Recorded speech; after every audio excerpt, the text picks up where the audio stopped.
something for you, Mr. Bond? Just a drink. A martini, shaken, not stirred. I admire your luck, Mr. Bond. James Bond. Do you expect me to talk? No, Mr. Bond, I expect you to die.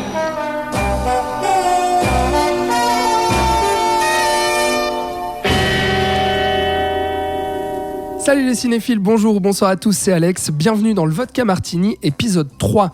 On poursuit notre rétrospective James Bond avec l'un des opus les plus populaires et l'un des plus appréciés de la saga, j'ai nommé Goldfinger, sorti en 1964. Après le succès des deux premiers opus, Dr No et Bon baiser de Russie, EON Productions continue sur sa bonne lancée et adapte le 7e ouvrage de l'écrivain Ian Fleming, toujours avec Sean Connery en agent 007 qui doit cette fois faire face à un antagoniste redoutable, le milliardaire qui tente de faire fluctuer le cours de l'or à son avantage, Auric Goldfinger, incarné par l'acteur allemand Gert Fröbe.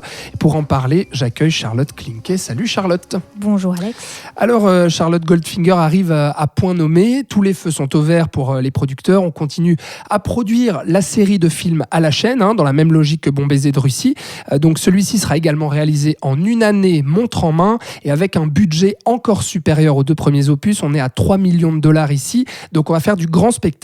Sauf que ce n'est pas Terence Young qui réembraye derrière la caméra. Le réalisateur des deux premiers épisodes fait une pause dans la franchise suite à des désaccords financiers et veut changer d'air sur un autre projet. Alors on choisit le Britannique Guy Hamilton qui était déjà pressenti pour réaliser Dr No car il est un ami du producteur Harry Saltzman, un peu de copinage dans l'air. Ce Goldfinger, Charlotte, il a été fait encore plus que Bon baiser de Russie, vraiment pour aller sur le terrain en fait d'Hollywood et des Américains. D'ailleurs, l'action se passe pour la plupart du temps en Floride. Oui, d'ailleurs, je pense que même si Bon baiser de Russie était un des romans préférés de Kennedy, je pense que ce film a vraiment été réalisé pour consolider le personnage de Bond en Europe. D'ailleurs, la plupart de l'action du film se déroule en Europe, dans différents pays d'Europe. Dans Goldfinger, l'idée est différente. On veut vraiment essayer de s'asseoir, de prendre part, de s'infiltrer sur le marché américain. Et effectivement, l'action se passe en Amérique. La plupart du temps, elle commence à Miami, même, ouais. À peu près, à peu de choses Ensuite, près à Miami. Elle va en Suisse, elle va en Angleterre, puis pour finir par l'immense finale en Floride aussi. En Floride, mais qui concerne aussi l'Amérique. Disons que l'enjeu, c'est d'attaquer l'Amérique. Donc bien sûr que l'idée du film est totalement différente de Bon baiser de Russie ou Dr No. On a une autre envie de la part des producteurs ici avec Goldfinger. Et puis, ce qui se crée aussi dans ce film-là, par rapport aux deux précédents. Alors, on a, pour la petite anecdote, l'Aston Martin qui apparaît enfin dans cet épisode avec tout un tas de gadgets. C'est la première fois que James Bond va avoir sa voiture iconique. Mais surtout, ce qui est très important, c'est la figure du méchant et de l'antagoniste. Parce que excite l'organisation Spectre, qu'on laisse de côté, qui était très présente dans Dr No et Bon baiser de Russie, pour ici créer un méchant à part entière qui veut faire fluctuer l'or, comme je l'ai dit, et puis du coup qui va se poser comme un vrai antagoniste envers Bond, et puis il va y avoir un vrai combat de coq en fait qui va se jouer dans cet épisode. Ça sera un tête-à-tête permanent, je dirais, avec Goldfinger. Le personnage qui est joué de Goldfinger est donc Gert Fröbe, qui a été repéré pour son jeu d'acteur, mais il ne parle pas anglais. Je trouve ça hyper intéressant de le préciser. Il a été doublé dans les films originaux. Par contre, si on le regarde en français, on aura l'opportunité d'écouter sa voix réelle, vu que c'est lui qui s'est auto-doublé. Je sais pas comment tenter la VF alors. Ouais, mais oui. Mais du coup, il avait comme directive de parler le plus vite possible pour qu'on puisse le mieux le doubler, en fait. Donc, un antagoniste qui est hyper intéressant parce qu'en plus, il nous fait voyager dans plein de pays différents. La Suisse, comme tu l'as dit, le Mexique au début, Miami, la Suisse, puis l'Amérique. Une idée aussi à travers Goldfinger du film Goldfinger, c'est de faire appel à ces gadgets. Comme tu l'as dit, en Suisse, il va être suivi par James Bond dans son Aston Martin, mais des gadgets qui ont une logique narrative. On va pas juste utiliser des gadgets parce que ça fait fun, parce que c'est drôle. Ils auront une logique ils vont être choisis en fait dans le film pour une raison particulière. C'est comme le laser en fait. Dans le roman, c'est en fait une scie circulaire, mais les producteurs partaient du principe que ça faisait trop vieux jeu, que le public allait trouver ça un petit peu réchauffé. Donc ils ont remplacé la scie circulaire par le laser. et qui donne une scène absolument mémorable où James Bond est attaché en fait à une table et puis il y a le laser qui va lui couper l'entrejambe. Voilà.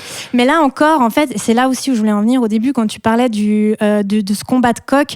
C'est là où en fait on a déjà ce prémisse à la fin de Bon baiser de Russie où en fait la force intellectuelle de Bond va être aussi importante que sa force physique, voire plus importante, parce que quand il sera dans ce jeu intellectuel, ce jeu presque de rhétorique où il va utiliser les armes de Goldfinger à ses dépens, comme lors de cette séquence à Miami où il va réussir à infiltrer son appartement et à se rendre compte qu'en fait il triche durant une partie de cartes grâce à une femme qui se trouve dans son appartement et qui regarde le jeu de l'adversaire à travers des jumelles. Il va utiliser les jumelles contre Goldfinger, comme durant la partie de golf où il va avoir ce jeu de balles à qui va réussir à plumer l'autre en fait. Ouais.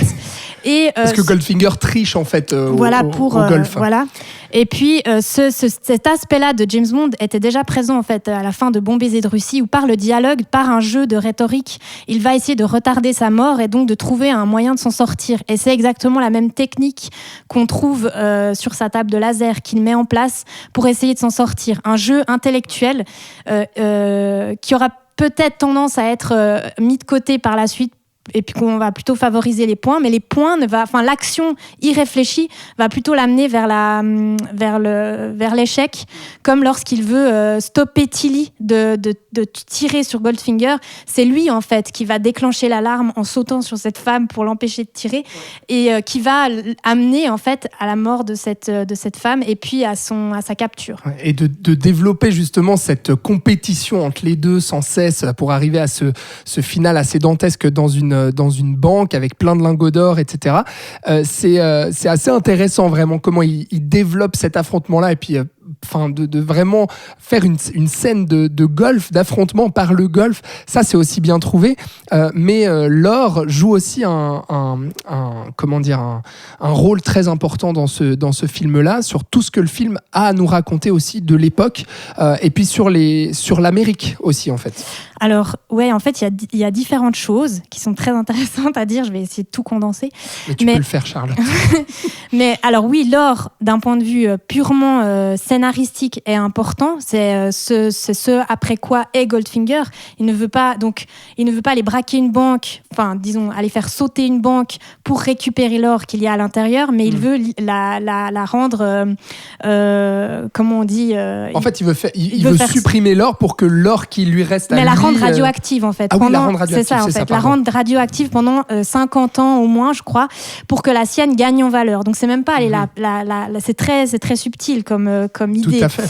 Et en fait, donc, elle a un rôle narratif. Elle a un rôle, c'est celle elle va être le moteur bien sûr du film, mais elle va aussi irradier le film, elle va déborder du scénario.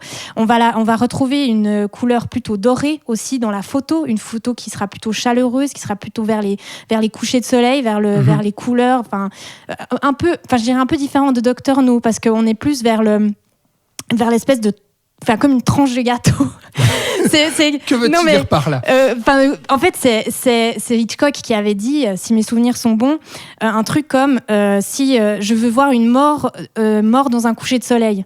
C'est un peu ça qu'on a chez Goldfinger. Mais la présence d'Hitchcock, si elle est présente dans la série Bond, elle est très présente également dans Goldfinger.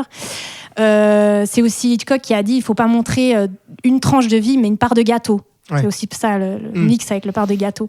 Et on a vraiment ça dans Goldfinger.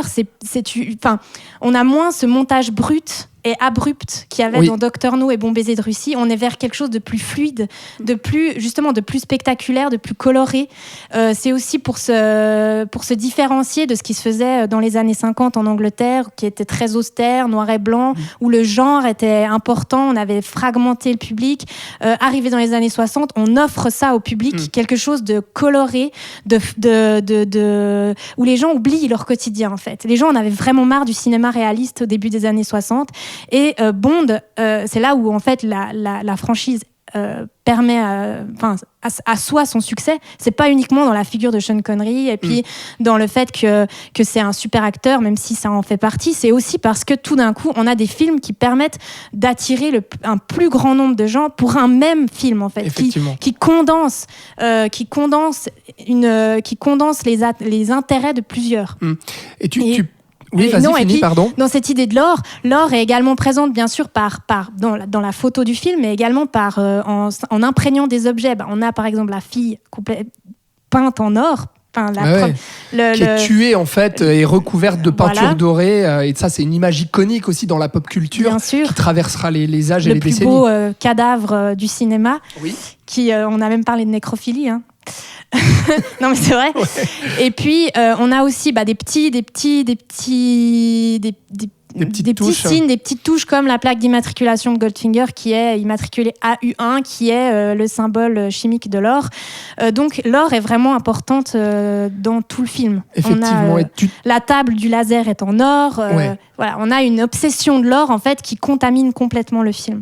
Et tu parlais de se différencier, où Guy Hamilton se différencie aussi de Terence Young justement dans sa mise en scène, même si on retrouve un petit peu toute l'équipe qui était derrière Terence Young, que ce soit le scénariste, que ce soit le décorateur Ken Adam aussi, qui est de retour après avoir délaissé Bon baiser de Russie. Il était parti sur un projet de Kubrick, et là Ken Adam est hyper important aussi dans les décors. Il y a cette banque justement complètement j'en perds le mot que je voulais, mais gigantesque, qui a été complètement forcément qui a été reproduite, mais reproduite de manière inauthentique, parce qu'il est impossible de faire tenir des lingots d'or sur 13 mètres de hauteur vu que les lingots sont très lourds.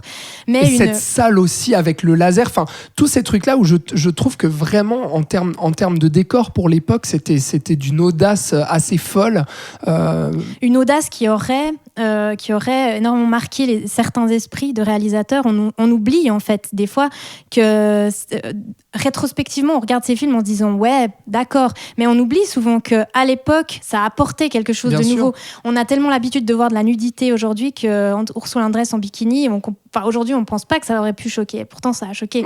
Donc là en l'occurrence pour cette banque, elle a marqué les esprits de Spielberg qui fera référence à Goldfinger dans son film Catch Me If You Can. Elle a marqué McTiernan. C'est un décor qui est devenu clé. Oui, et puis qui aura été repris énormément aussi dans tous les jeux vidéo de la franchise James Bond, qui aura été super importante, et notamment avec cet affrontement entre non pas James Bond et Goldfinger, mais un personnage dont on n'a pas encore parlé, qui est Oddjob, qui est le bras droit en fait de Goldfinger, qui est ce catcheur japonais qui est intraitable et puis qui écrase des balles de golf à la main, et puis qui balance un chapeau d'acier tranchant qui est son arme en fait fétiche, et qui là aussi est un personnage iconique de Goldfinger, et qui pose le premier bras droit du méchant dans la saga de James Bond. Mais en fait ce film il pose plusieurs choses.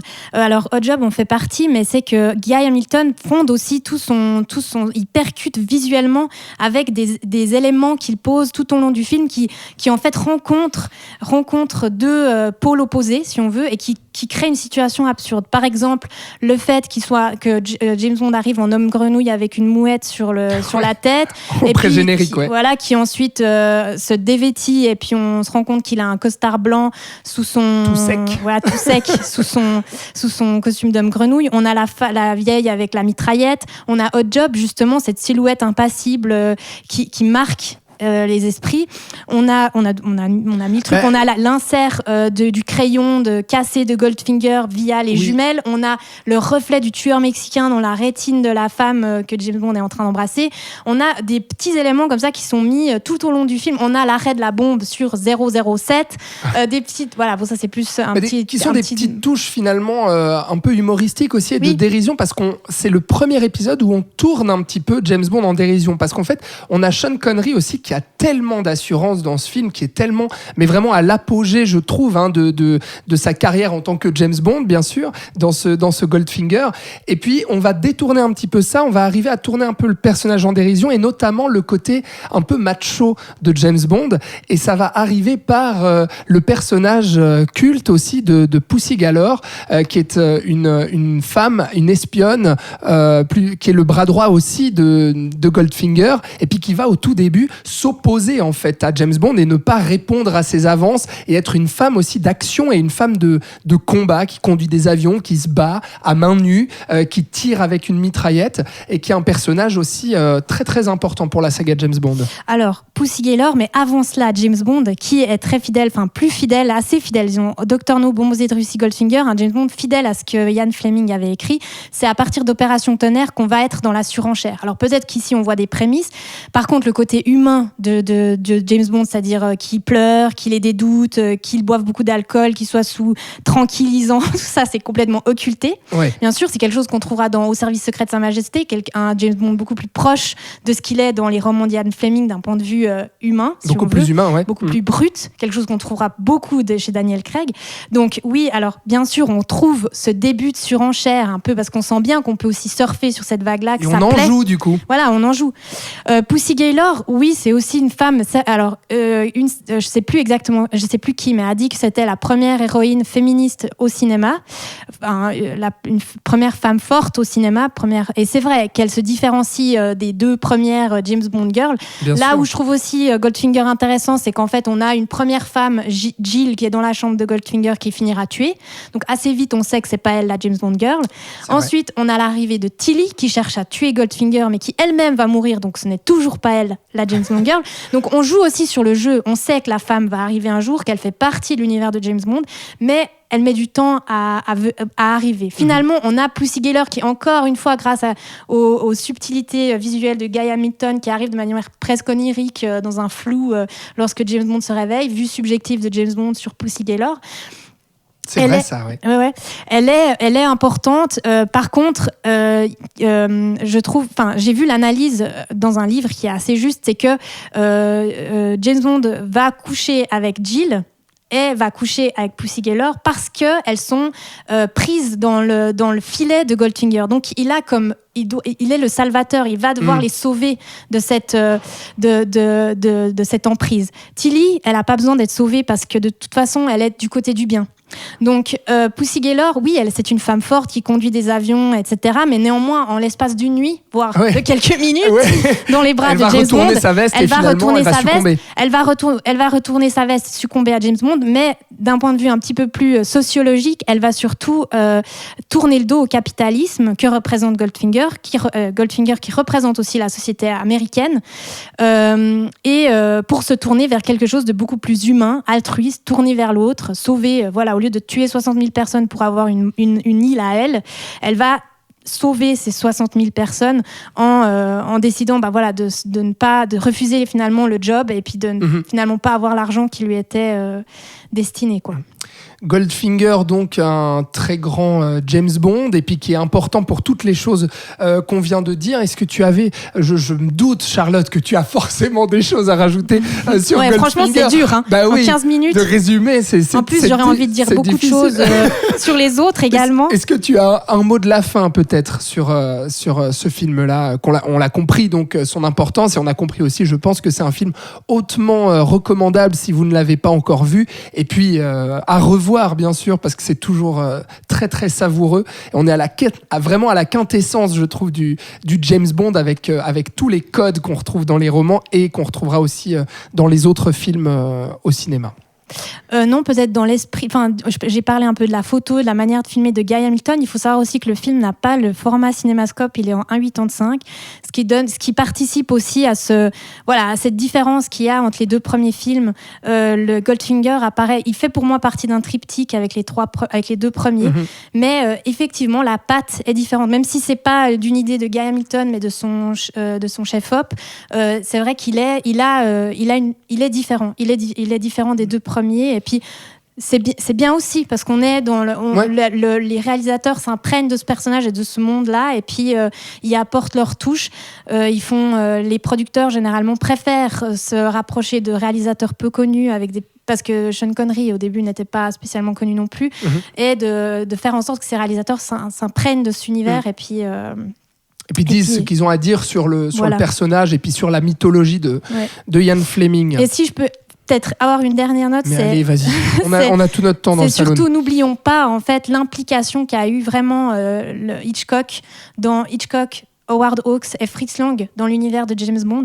Pourquoi Hitchcock et pourquoi j'insiste sur Hitchcock, c'est qu'à l'époque, il n'était pas considéré comme un auteur. Il l'est aujourd'hui comme quelqu'un auquel on fait référence, etc. Mais c'est vraiment la nouvelle vague française qui a défendu Hitchcock, qui lui a donné ce statut d'auteur, mais il était un statut d'auteur qui était hautement décrié aux États-Unis, alors que pourtant il a mis en place des codes et des effets visuels qui ont fondé énormément de films par la suite, et James Bond en fait clairement partie. Par exemple, le MacGuffin, avec cette séquence de pré-générique dont on n'a même pas parlé, oui, Alex, c'est vrai. qui commence une séance au Mexique, alors qu'on ne sait pas pourquoi et on ne sait pas ce qu'il fait au Mexique. Mais l'important, ce n'est pas de savoir ce qu'il y fait, c'est l'action. C'est James Bond qui détruit des choses, qui embrasse des femmes. Et quelle va être la nouvelle intrigue de notre épisode qui se commence, enchaîne sur le premier générique chanté de Shirley Bassey. Maintenant, j'ai un gros.